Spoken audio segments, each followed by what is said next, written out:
book Bond is nothing like movie Bond. Hey everyone, this is Charlie, aka Delta Linux, reporting in. James Bond is not suave, he's not charming, and he's not a luxury-obsessed playboy cad.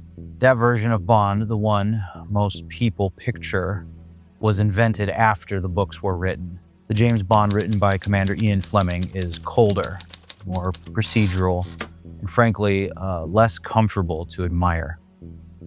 And once you see the difference, it becomes impossible to unsee. When most people think of James Bond 007, they think of the movies.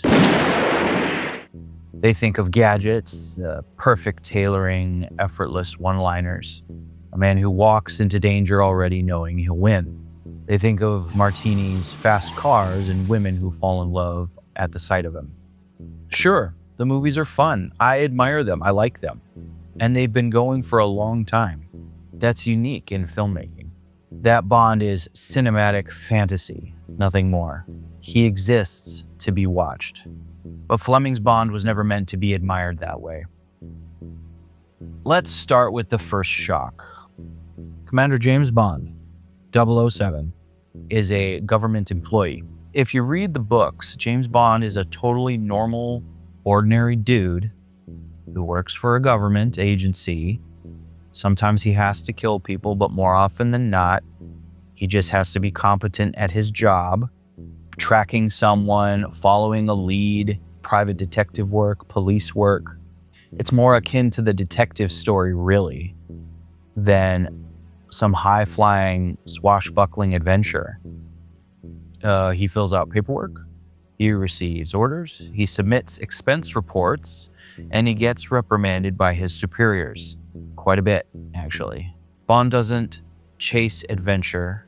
Bond isn't a rogue pirate chasing after sunken treasure. He waits for assignments. He's not chasing destiny. He's doing his job.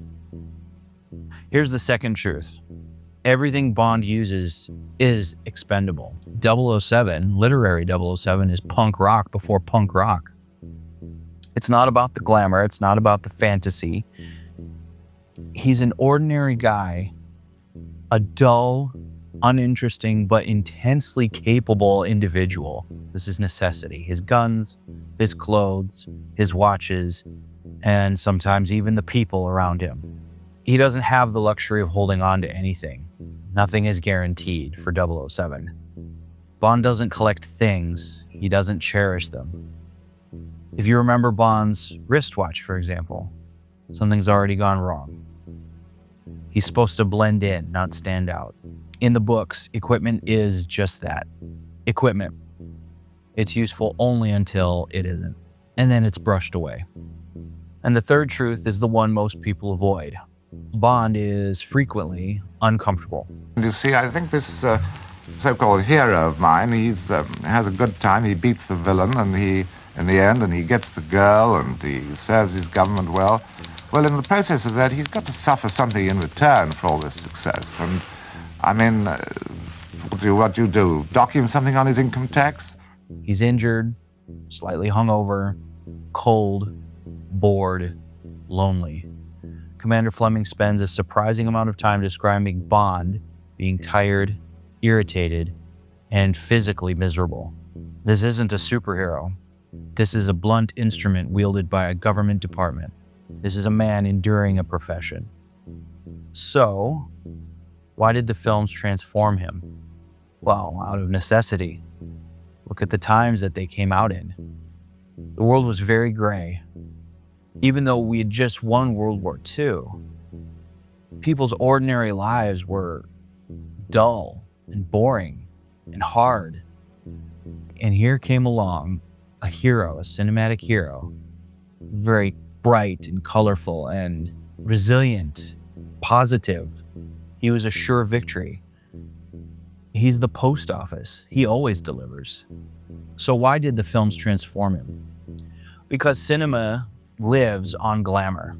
And audiences, most of them World War II vets, audiences didn't want bureaucracy. They live with it. They want aspiration. They want escape.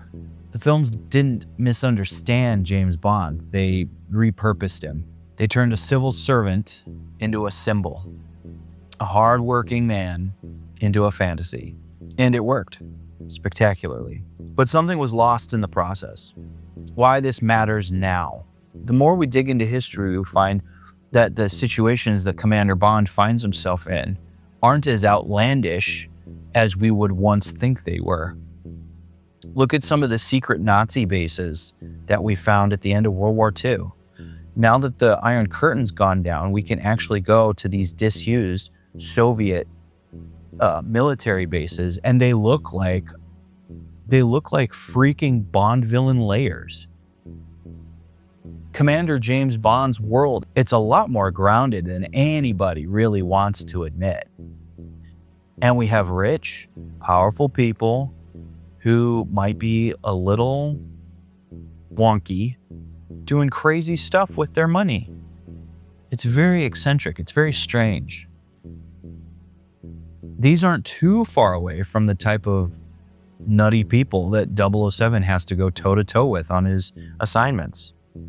Book Bond is uncomfortable because he doesn't flatter us. He doesn't promise greatness. He doesn't promise fulfillment. He promises competence.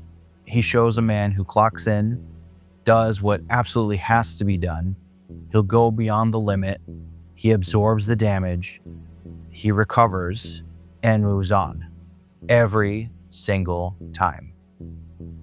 Modern heroes are loud. They're exaggerated. And they're desperate to be liked. Fleming's Bond doesn't care if he's liked. He cares if the job is finished. And maybe that's why he feels so alien now.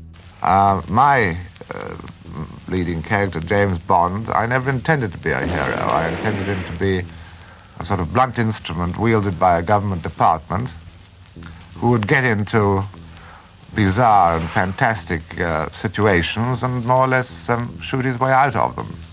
If Book Bond existed today, in reality, he wouldn't trend. Nobody would like him, really. He wouldn't be fun to work with. He'd be kind of a drag as a human being to be around. He's not funny. He's not fun. He's not a snappy dresser. He drives a really nice car. It's a 20 or 30-year-old muscle machine, but it's barely held together by the rivets. He wouldn't sell merch, no special hoodies.